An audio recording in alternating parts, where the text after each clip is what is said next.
পৃথিবী বিখ্যাত অর্থনীতিবিদ এবং অর্থনীতির বহু বইয়ের লেখক দক্ষিণ কোরিয়ার প্রফেসর হা জুন চ্যাংয়ের নাম আপনারা অনেকেই শুনেছেন। ভারতের প্রধানমন্ত্রী নরেন্দ্র মোদীর অর্থনীতিকে তিনি গভীরভাবে অসম্পূর্ণ এবং ঝুঁকিপূর্ণ ও ভবিষ্যতের পক্ষে বিপজ্জনক বলে আখ্যা দিয়েছেন। বিখ্যাত সংবাদ মাধ্যম ফ্রন্টলাইনকে দেওয়া একটি বিশেষ সাক্ষাৎকারে তিনি মোদীর অর্থনৈতিক পথ চলার একটি ময়নাতদন্ত করেছেন। পাশাপাশি তিনি সঠিক পথে যাওয়ার কিছু পরামর্শও দিয়েছেন। এই অসম্পূর্ণ ও ঝুঁকিপূর্ণ পথ চলার নানা নমুনা কিন্তু ইতিমধ্যেই ফুটে বেরোতে শুরু করেছে। আর এসব গুরুত্বপূর্ণ বিষয় নিয়ে আলোচনা করে, বিতর্ক করে সময় নষ্ট করতে একেবারেই রাজি নন আমাদের প্রধানমন্ত্রী মোদী এবং তার স্তাবক গদি মিডিয়া। তাদের কৌশল হলো হিন্দু মুসলিম বিভাজন এবং বিদ্বেষ ছড়িয়ে এসব আলোচনা যথাসম্ভব এড়িয়ে যাওয়া। আর তাই সংসদে বিতর্ক হয় বন্দে মাতরম গান নিয়ে, অর্থনীতি বা বেকারত্ব নিয়ে নয়। যদিও পুরো বন্দে মাতরম বিতর্কটাই এখন মোদির কাছে হয়ে গেছে শাঁখের করাতের মতো। প্রিয়াঙ্কা গান্ধী সহ বিরোধী নেতারা তথ্য প্রমাণ দিয়ে মোদির অর্ধসত্যকে একেবারে ধরাশায়ী করে দিয়েছেন। মোদির কথার চেয়ে সংবাদ মাধ্যমে বেশি আলোচনা হচ্ছে প্রিয়াঙ্কার বক্তব্য। जहाँ तक जवाहरलाल नेहरू जी की बात है, जितनी देर देश के प्रधानमंत्री रहे हैं, 12 साल हो गए, लगभग उतने ही सालों के लिए जवाहरलाल नेहरू जी जेल में रहे इस देश की आजादी के लिए। उसके बाद 17 साल के लिए प्रधानमंत्री रहे, लेकिन अगर इन्होंने इसरो नहीं बनाया होता तो आज आपका मंगलयान नहीं होता। अगर DRDO नहीं बनाया होता तो तेजस नहीं बनता। अगर IIT और IIM नहीं बनाए होते तो हम आज IT में आगे नहीं होते। अगर एम्स नहीं बनाया होता तो हम कोरोना की जब बड़ी चुनौती का सामना कैसे करते। अगर इन्होंने BHEL, गेल, तेल, भाखड़ा नंगल ये सब नहीं बनाया होता जो आप सब बेच रहे हैं। আর দেশ জুড়েই সোশ্যাল মিডিয়ায় প্রবল হাসি ঠাট্টা হচ্ছে মোদির বঙ্কিমদা এবং মাস্টার সূর্য সেন বলা নিয়ে। कि बंगाल की धरती से निकला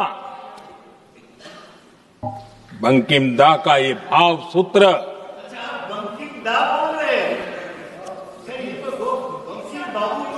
बंकिम बाबू बोले। अच्छा, thank you thank you thank you thank you thank you आपकी भावनाओं के लिए मैं आदर करता हूं।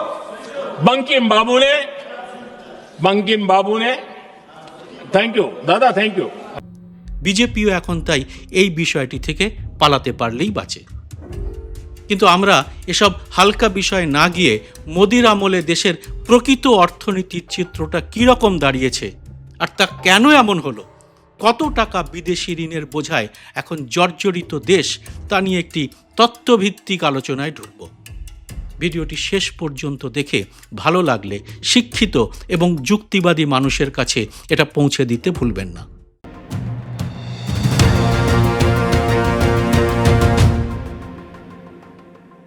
নমস্কার, সবাইকে স্বাগত। আমি সুব্রত বসু। প্রথমেই একটা তথ্য দিয়ে শুরু করি, সেটা হচ্ছে ভারতের বৈদেশিক ঋণ। অর্থনীতিবিদরা এই ঋণের বিষয়টা খুব গুরুত্ব দিয়ে দেখেন, কারণ এই ঋণের ঝুঁকির পরিমাণ অনেক বেশি এবং এতে যে কোনো দেশ ব্যাংকরাপসিতে পৌঁছে যেতে পারে। মোদি যখন ক্ষমতায় আসেন, মানে 2014 সালের আর্থিক বছরে ভারতের বৈদেশিক ঋণ ছিল $446.2 বিলিয়ন, মানে টাকা এটা দাঁড়ায় 38 লক্ষ কোটি টাকা। আর এখন তা কত? 2025 সালের আর্থিক বছরের শেষে তা $747.2 বিলিয়ন, মানে 64 লক্ষ কোটিতে এসে দাঁড়িয়েছে।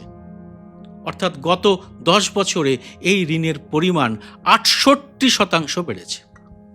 এর মধ্যে টাকার দামের কতটা পতন হয়েছে তা নিয়ে আর বিশদে কিছু বললাম না, কারণ এটা নিয়ে আমি একটা আলাদা এপিসোড করেছি, ভিডিও সেকশনে গিয়ে সেটা দেখে নিতে পারেন।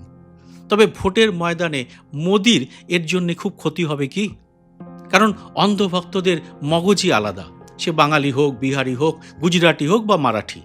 মোদি 2017 সালের 27 অক্টোবরে পাটনার গান্ধী ময়দানে গিয়ে বিজেপির হুঙ্কার র্যালিতে প্রাচীন গৌরবের তক্ষশিলা বিশ্ববিদ্যালয়কে বলেছিলেন ওই বিশ্ববিদ্যালয়টি বিহারে অবস্থিত। বাস্তবে এটি পাকিস্তানের ইসলামাবাদের কাছে অবস্থিত ছিল, এটা ইতিহাসের 10ম শ্রেণীর ছাত্র জানে। সেই পাকিস্তানের তক্ষশিলা থেকে এখনকার বঙ্কিমদা। তবে অন্ধভক্তদের এতে কিছু যায় আসে না। তাই দক্ষিণ কোরিয়ার বিখ্যাত অর্থনীতিবিদ প্রফেসর হা জুন চ্যাং ফ্রন্টলাইনকে দেওয়া সাক্ষাৎকারে কি বলেছেন তাতে তাদের মাথা ঘামাতে বইই গেছে। তাই এই ভিডিওটি দেখে তাদের সময় নষ্ট না করাই ভালো। আর গদি মিডিয়াও এসব নিয়ে একটি কথাও বলবে না। তাই আমাদের নিজের মতো করে এসব তথ্য খুঁজে বার করে জানতে হবে এবং শিক্ষিত মানুষকে জানাতে হবে। আন্তর্জাতিক খ্যাতিসম্পন্ন দক্ষিণ কোরিয়ান অর্থনীতিবিদ প্রফেসর হা জুন চ্যাং মোদির বর্তমান অর্থনৈতিক পথ চলাকে গভীরভাবে অসম্পূর্ণ এবং ঝুঁকিপূর্ণ বলে মন্তব্য করলেন কেন? মানে হা জুন চ্যাং মোদিনোমিক্সের একেবারে ঝুঁটি ধরে নাড়িয়ে দিলেন। অর্থনীতির অওয়া না জানা প্রধানমন্ত্রীর নামের সঙ্গে অর্থনীতি যোগ করে তার অন্ধভক্তরা একেবারে মোদিনোমিক্স নাম দিয়ে দিয়েছে। প্রফেসর হাজুন এক কথায় মোদির এই অর্থনীতির মূল কথাটাই খারিজ করে দিয়ে বলেছেন, শিল্পভিত্তিক অর্থনীতি গড়ে না তুলে সরাসরি পরিষেবা খাতে ঝাঁপ দেওয়াটা শুধু বিভ্রান্তিকর ধারণাই নয়, বরং দীর্ঘমেয়াদে ভারতের জন্য বিপজ্জনক। ঠিকই শুনছেন, তিনি একে দীর্ঘমেয়াদে বিপজ্জনকই বলেছেন। গোবর বুদ্ধির অন্ধভক্ত ও সর্ববিষয়ে অজ্ঞান বিজেপির নেতা মন্ত্রীদের মুখে ঝামা ঘষে চ্যাং স্পষ্টভাবে বলেছেন, ভারত আসলে প্রকৃত অর্থে শিল্পায়নের পর্যায়ে পৌঁছতেই পারেনি। আসলে প্রধানমন্ত্রী মোদি একটি ধারণা সেট করে দেন, আর তার মন্ত্রী শান্ত্রী এবং গোবর বুদ্ধির অন্ধভক্ত ও গদি মিডিয়া তা নিয়ে লাফাতে থাকে। যেমন লকডাউনের সময় মানুষ আশা করেছিলেন মোদি প্রবলভাবে মানুষের পাশে থাকবেন, অতিরিক্ত অর্থের যোগান দেবেন, পরিষেবার উন্নতি ঘটাবেন। ताली बजा करके, थाली बजा करके, घंटी बजा करके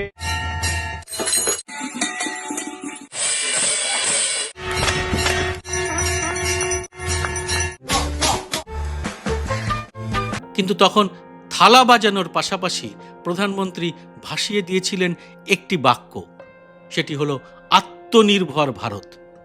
বেশ, খুব ভালো কথা, কিন্তু বাস্তবে কি হলো? তথ্য কি বলে? তথ্য বলছে ভারতের এখন রপ্তানির চেয়ে অনেক বেশি আমদানি করতে হয়। কত? হিসেবটা দেখলে আত্মনির্ভরতার কথা বলা অন্ধভক্তদেরও মাথা ঘুরে যেতে পারে। 2024-25 অর্থবর্ষে ভারত রপ্তানি করেছিল প্রায় 78 লক্ষ কোটি টাকার মাল, আর আমদানি 82 লক্ষ কোটি টাকার, মানে ট্রেড ডেফিসিট প্রায় 8 লক্ষ কোটি টাকা। এই হচ্ছে আত্মনির্ভর ভারতের প্রকৃত চেহারা। অথচ প্রধানমন্ত্রীর মুখে লাগাতার আত্মনির্ভর Bharat, make in India slogan শুনেই চলেছি আমরা। এটা ঠিক, ভারতে আগেও ট্রেড ডেফিসিট ছিল, কিন্তু তা ঢেকে ঠিক উল্টো চিত্র দেওয়ার কথা কোনো প্রধানমন্ত্রী ভাবেননি। আমি আগেও একটা এপিসোডে বলেছি, চীনের প্রেসিডেন্ট শি জিনপিং 2015 সালে নতুন চীনের আচ্ছে দিনের কথা ঘোষণা করে 5+5 বছরের প্রকল্প নিয়ে ঝাঁপিয়ে পড়েছিলেন। আর ভারতের প্রধানমন্ত্রী নরেন্দ্র মোদী আচ্ছে দিনের কথা ঘোষণা করেছেন তার 1 বছর আগে 2014 সালে। আর তার মাত্র কয়েক বছরের মধ্যেই আচ্ছে দিন কাকে বলে তার জলজান্ত প্রমাণ গৌতম আদানির ব্যবসায় ফুটে উঠতে শুরু করেছে। ঠিক এই মোক্ষম জায়গাটিকে ধরেই প্রফেসর হা জুন চ্যাং মোদির ভারতের শিল্প বিমুখ এক অর্থনীতির চরিত্রের কথা উল্লেখ করেছেন। তিনি স্পষ্টভাবে বলেছেন, ভারতের রাষ্ট্রীয় উদাসীনতায় শিল্প জগতে সরকারের উপস্থিতি ক্রমশ কমে গেছে। এত দুঃখেও হাসবেন না, চ্যাং যখন এই কথাটি বলেছিলেন তখন ইন্ডিগোর ক্রাইসিস শুরুই হয়নি। তার এই ইন্টারভিউর পরেই এর টাটকা প্রমাণ গত কয়েকদিনেই টের পেয়েছেন বিমান যাত্রীরা। প্রফেসর চ্যাং যে শিল্প জগতের কথা বলেছেন সে কথায় পরে আসছি। ভারতের সরকার এখন পরিষেবা খাতেও কতটা পিছিয়ে পড়েছে এবং ভারতীয় কয়েকজন শিল্পপতিদের উপরে কার্যত কতটা নির্ভরশীল হয়ে পড়েছে সরকার, তার জলজান্ত প্রমাণ এই বিমান দুর্ভোগ। আর এর কারণ যে নির্বাচনী বন্ড এবং ক্রনি ক্যাপিটালিজম, তা নিয়ে আর এখন কারো মনে তেমন কোনো সংশয় নেই। এখন সংসদে দাঁড়িয়ে মন্ত্রীও বলছেন তারা আরও 4-5টা বেসরকারি বিমান সংস্থাকে এই সেক্টরের জন্য খুঁজছেন। রাহুল গান্ধী তো 1 বছর আগে ঠিক এই কথাটাই বলেছিলেন। Mr. Modi is running a government for the people of India. Is gone. Now the idea has been replaced that there is a huge nexus between the government and 2 or 3 really large businesses. তখন তাকে নিয়ে ঠাট্টা করে এখন নিজেদের থুতু এভাবে চাটতে হচ্ছে কেন? চীনের প্রসঙ্গ এই জন্যে তুলেছিলাম যে 10 বছরের যে রূপরেখা শি জিনপিং করেছিলেন তাতে শিল্প বিনিয়োগের পাশাপাশি গবেষণা, উদ্ভাবন এবং শ্রমিকের দক্ষতা বৃদ্ধির মতো বিষয়গুলিকে গুরুত্ব দেওয়া হয়েছিল। প্রতিটি বিশ্ববিদ্যালয়ে জলের মতো টাকা খরচ করা হয়েছিল গবেষণায়। আমরা অবশ্য তখন মসজিদের তলায় মন্দির খুঁজতে এবং নয়া নয়া বিশাল মূর্তি এবং মন্দির বানাতে ব্যস্ত ছিলাম এবং এখনও তাতেই আছি। আর প্রফেসর হাজুন চ্যাংয়ের মতো বিশ্ববিখ্যাত অর্থনীতিবিদরা বলছেন ভারতের শিল্প বিমুখ অর্থনৈতিক চরিত্রের প্রধান কারণ রাষ্ট্রীয় উদাসীনতা, এটাই বড় কারণ। এর পাশাপাশি প্রফেসর চ্যাং কর্পোরেট এবং আর্থিক অভিজাতদের আচরণেরও তীব্র সমালোচনা করেছেন। তিনি বলেছেন এদের আচরণ অত্যন্ত খারাপ। তারা শিল্পে বিনিয়োগ, গবেষণা, উদ্ভাবন এবং শ্রমিকের দক্ষতা বৃদ্ধির মতো বিষয়গুলো পাশে সরিয়ে দিয়েছেন। তার বদলে ভারতে এসেছে জল্পনা কল্পনা চালিত এক শেয়ার হোল্ডার পুঁজিবাদ। এই জন্যেই ভারতের অর্থনীতি যে বিপজ্জনক জায়গায় পৌঁছেছে তা বলেছেন প্রফেসর চ্যাং। তিনি বলেছেন শিল্পনীতি ছাড়া কোনো দেশ টেকসই অর্থনৈতিক শক্তি হতে পারে না। ভারত যদি পথ না বদলায় তাহলে ভবিষ্যতের প্রযুক্তি নির্ভর বিশ্বে, মানে এই এআই এর বিশ্বে, সে অন্যতম বৃহৎ ক্ষতিগ্রস্ত দেশে পরিণত হবে। আর এখন কিন্তু আমরা সেটা দেখতে পাচ্ছি। এআই আসার পর তা একেবারে আরও স্পষ্ট হয়ে গেছে। তবে এই তিতো কথার পাশাপাশি তিনি মোদী সরকারের জন্য কিছু পরামর্শও দিয়েছেন। তিনি বলেছেন কিছু সময়ের জন্য ভারতে আর্থিক নিয়ন্ত্রণের মাধ্যমে শিল্প বিনিয়োগকে অগ্রাধিকার দিতে হবে। ভাবরে, এ তো ভয়ঙ্কর কথা। মানে আদানি আম্বানিদের নিয়ন্ত্রণ করে শিল্পে বিনিয়োগ, গবেষণা, উদ্ভাবন, শ্রমিকের দক্ষতা বৃদ্ধির প্রশিক্ষণ জোর করে দেওয়া হবে সরকার। এরকম অবস্থার কথা এই জমানাতে স্বপ্নেও ভাবতে পারেন? বরং এরাই তো সরকারকে নিয়ন্ত্রণ করবে, এটাই আমরা দেখতে অভ্যস্ত। আদানি আম্বানিদের গদি মিডিয়াতে শুধু তাদের লাভের কথা এবং সরকারের বিকাশের কথাই বলা হবে এবং প্রচার চালানো হবে মোদির, আর মোদি তাদের দুহাত ভরিয়ে দেবেন। আর অন্ধভক্তরা সেই প্রচারে এবং গোজামিলে ভরা $1 ট্রিলিয়ন অর্থনীতি নিয়ে নাচতে থাকবে। আমরা ভুলে যাব মাত্র কদিন আগেই মোদির এই গোজামিলে ভরা জিডিপির হিসাবকে একেবারে পথে বসিয়ে দিয়েছে খোদ আন্তর্জাতিক অর্থভাণ্ডার বা IMF। দেশের বহু অর্থনীতিবিদও একে মিথ্যে বলে দেখিয়ে দিয়েছেন। এ নিয়ে আমার করা ভিডিওটি যারা দেখেননি তাদের জন্য ডেসক্রিপশন বক্সে লিঙ্কটা দিয়ে রাখলাম। কিন্তু অর্থনীতিবিদদের এমন উপদেশ বাক্য মোদির শোনার ইচ্ছে আছে কি? স্বয়ং প্রধানমন্ত্রী কি আদৌ কোনো পরিকল্পনা করেছেন যে আদানি আম্বানির বাইরে অন্য কোনো শিল্পপতি বা শিল্প গোষ্ঠীকে নিয়ে নতুন কোনো শিল্পনীতি তৈরি করার আর সরকারি নিয়ন্ত্রণে তা কড়াভাবে প্রয়োগ করার? না, তা করেননি। বরং তার বদলে কি করেছেন তিনি?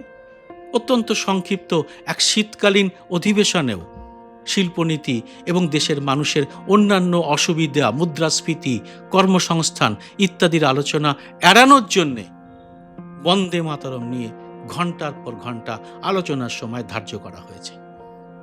বন্দে মাতরমে যে সুজলা সুফলা দেশের কথা বলা হয়েছে, যে সমৃদ্ধির কথা বলা হয়েছে, তার জন্য প্রয়োজন যে শক্তপোক্ত শিল্পনীতি, তা বোঝার সময় আছে কি আমাদের প্রধানমন্ত্রীর?